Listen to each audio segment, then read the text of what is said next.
오늘 아침에는 르호보암의 길, 여로보암의 길 그런 제목으로 주님 말씀 나눌 때 축복의 귀한 시간 되어지기를 소망합니다.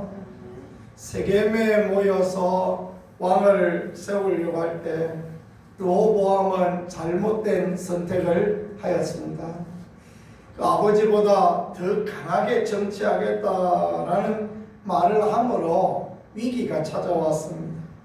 역군의 감독관 아도리람을 공사 현장에 보내었는데 백성이 그를 돌로 쳐서 죽였다라는 이야기가 들립니다. 르호보암 자신도 위기에 처하였다라는 것을 깨달으면서 얼른 예루살렘으로 돌아왔습니다. 그러고 보니까 마음에 이제 분노가 생기는 거죠. 그래가지고 어떻게 했느냐 하면 유다와 베냐민의 군사를 전부 다 소집합니다. 그래서 군사 18만 명이 모였다라는 것을 본문이 그렇게 말씀하는데 절호의 기회 아닙니까? 지금 북왕국 이스라엘의 10지파는 왕이 없는 그런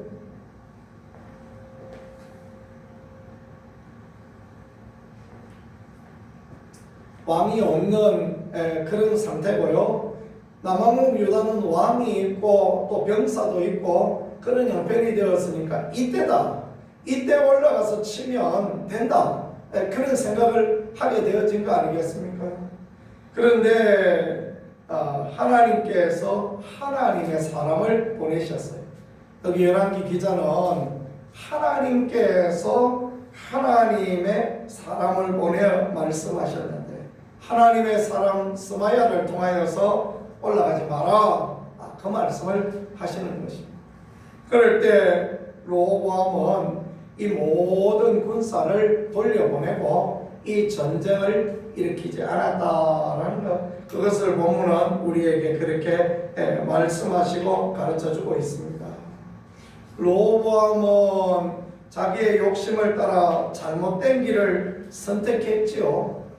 자기의 그 친구들을 따라서 소년들을 따라서 올바르지 못한 판단을 했지만 그러나 전쟁을 일으키는 이런 문제에 있어서 하나님께서 선지자를 통하여 말씀하시니 회개하고 돌이켰다라는 그런 말씀입니다. 그러니까 하나님께서 여로보암이 이렇게 하나님의 말씀에 순종하였을 때 그때 그의 나라를 영구하게 하시고 또 남왕국 유다의 르호보암의 후손이 대대로 왕이 되어질 수 있는 은혜와 긍휼을 베풀어 주셨다라는 것을 보여주는 그런 말씀입니다. 우리도 살다가 보면 참 잘못된 선택을 많이 그렇게 하지 않습니까? 소소한 작은 문제에서부터 큰 문제까지 우리도 많은 잘못된 선택을 합니다. 그런데 하나님의 말씀의 기준에 반응하고 또 하나님의 마음의 감동을 따라 믿음으로 나아가면 여전히 하나님은 우리에게 은혜와 축복을 주심을 믿고 그렇게 믿음의 길로 달려가고 믿음의 반응을 하고 믿음으로 쓸 수 있는 우리 모두가 되어질 수 있기를 간절히 소망합니다. 열왕기 사가가 계속해서 보여주는 게 그것입니다. 그러니까 하나님 앞에 바른 길을 가는 사람과 잘못된 길을 가는 사람이 있어요. 잘못된 길을 가다가도 르호보암의 욕심을 따라 선택을 했다가도 하나님의 말씀이 임하니까 말씀을 따라가니까 하나님께서 은혜를 더하여 주십니다. 그러나 자기 욕심을 따라 계속 나아가는 자에게는 은혜가 없다라는 것을 가르쳐 주십니다. 그 다음에 이제 여로보암의 길에 대해서 말씀하십니다. 여로보암은 북왕국 이스라엘 10지파에게서 왕이 되어진 그런 사람입니다. 그도 남왕국에서 군사를 소집했다라는 이야기를 왜 못 들었겠습니까? 그 이야기를 들었겠죠. 그래서 스스로 마음에 이르기를 무슨 생각을 하느냐? 이 나라가 다윗과 또 르호보암에게 돌아가겠다. 이 나라 사람들이 예루살렘에 가서 성전에 가서 예배하고 나면 결국 나를 죽이고 로보암에게 돌아가겠다. 그런 일 전혀 없는데도 그런 생각을 하는 거죠. 이것을 우리가 쓸데없는 생각이다 말하죠. 예, 그러면서 이제 뭘 하느냐 하면 금송아지를 만듭니다. 베델과 단에다가 금송아지를 만듭니다. 베델에 만들었던 것을 아마 야곱이 거기에서 하나님을 만나고 또 야곱이 거기에서 내가 이곳을 성전으로 삼겠습니다 라고 언약했던 그것들을 생각했기 때문인 것 같습니다. 단은 이스라엘의 최북단에 있습니다. 그러니까 북쪽 사람, 제일 북쪽에 있는 사람 거기에서 예배하고 또 중부에 있는 사람 베델에 와서 예배하고 그렇게 하라. 뭐 그것은 나쁘지 않은 것 같은데, 근데 무엇이 문제냐 하면요, 금송아지를 만들었다는 거예요. 베델과 단에다가 금송아지를 만들었는데 누구를 위하여 만들었느냐? 결국은 자기를 위하여 금송아지를 만드는 어리석은 길을 갔다라는 것입니다. 어디서 배워온 것입니까? 이게 애굽에서 배워온 것입니다. 금송아지 언제 만들었습니까? 출애굽한 이스라엘 백성들이 광야에서 그 모세의 형을 통하여서 그렇게 아론을 통하여 만들지 않았습니까?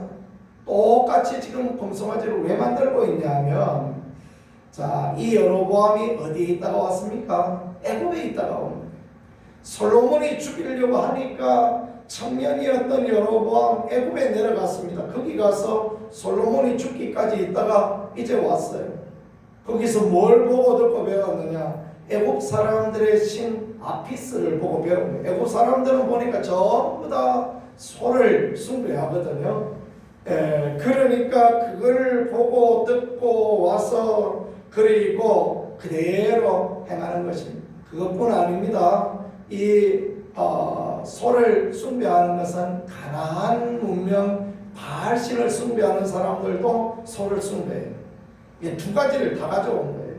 애굽, 그러니까 과거 이스라엘이 고통의 땅에 있던 그 신 하나님께서 가나안에서 그 가나안 백성들을 쫓아내셨던 그 우상, 이거를 막 전부 다 가져와서 누구를 위하여요? 자기를 위하여, 자기 나라를 위하여 그런 길을 선택하게 되어졌다라는 것입니다. 그뿐 아닙니다. 보통 사람 제사장을 세웁니다.